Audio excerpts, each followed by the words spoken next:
నమస్తే, happy mother's day, I love you. ఒక చిన్న క్లారిఫికేషన్ అండి. చాలామంది అడుగుతూ ఉంటారు నన్ను, నేను ఎక్కడికైనా వెళ్తే సి సెక్షన్సా నీకు?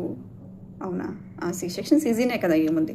అమ్మో మేమైతే నార్మల్ పెయిన్స్ తట్టుకోలేక మేము ఇద్దరికే కట్ చేయించేసుకున్నాము, మత్తి ఇచ్చేస్తారు, మీకు ఏముంది లేబ్బా సి సెక్షన్స్ పెద్ద మ్యాటర్ కాదు. కానీ అంటే సి సెక్షన్స్ ఎవరికైతే జరుగుతాయో ఆ అమ్మతనాన్ని తక్కువ చేసి మాట్లాడుతూ ఉంటారు. కొన్ని చోట్లకి నేను వెళ్ళినప్పుడు చాలా రోజుల నుంచి ఉండింది తెలుసుకోవాలి అసలు నిజంగా నార్మల్ పెయిన్ఫుల్లా సి సెక్షన్ పెయిన్ఫుల్లా అని చెప్పేసి అవకాశం వచ్చింది.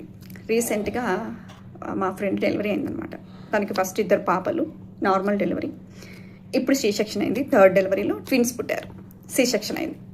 సో అడిగాను నేను, నీకు ఇట్లా 2 జరిగాయి కదా, నార్మల్ కష్టంగా ఉందా సి సెక్షన్ డెలివరీ కష్టంగా ఉందని అడిగితే తను ఒక్కటే మాట అంది, సి సెక్షన్ వెరీ పెయిన్ఫుల్, అది బేరబుల్.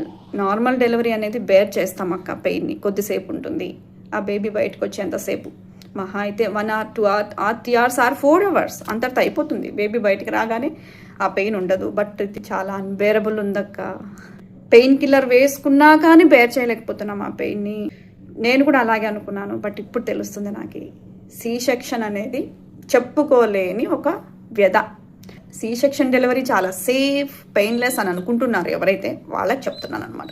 ఏ డెలివరీ అయింది అనేది పక్కన పెడితే ఒక పెయిన్ బేర్ చేస్తేనే ఒక బేబీ బయటకు వస్తుంది. సేమ్ మన అమ్మ కూడా అంతే, ఎంతో పెయిన్ బేర్ చేస్తే మనం బయటకు వచ్చాం. ఇవాళ మనం పెయిన్ బేర్ చేస్తే పిల్లలు బయటకు వచ్చారు. సో కాబట్టి no pain no baby. So pain లేకుండా బేబీ రారు. అది నార్మలా సి సెక్షన్ పక్కన పెడితే 2 ఒకటే. కాకపోతే సి సెక్షన్ పెయిన్ అనేది నువ్వు లాంగ్ రన్లో బేర్ చేయాలి, ఎక్కువ రోజులు ఉండిపోతుంది. తర్వాత కూడా చాలా ఇష్యూస్ వస్తాయి. ఎందుకంటే నేను ఇప్పుడు యోగా చేస్తున్నా, ఆ స్టిచెస్ తాలూకా పెయిన్స్ అనేవి నేను ఏదైనా కొత్త కొత్త ఆసనాలు ట్రై చేస్తున్నప్పుడు ఎంత వేధిస్తాయో తెలుసానని. కానీ నార్మల్ డెలివరీ నా ప్రాబ్లం ఉండదు కదా.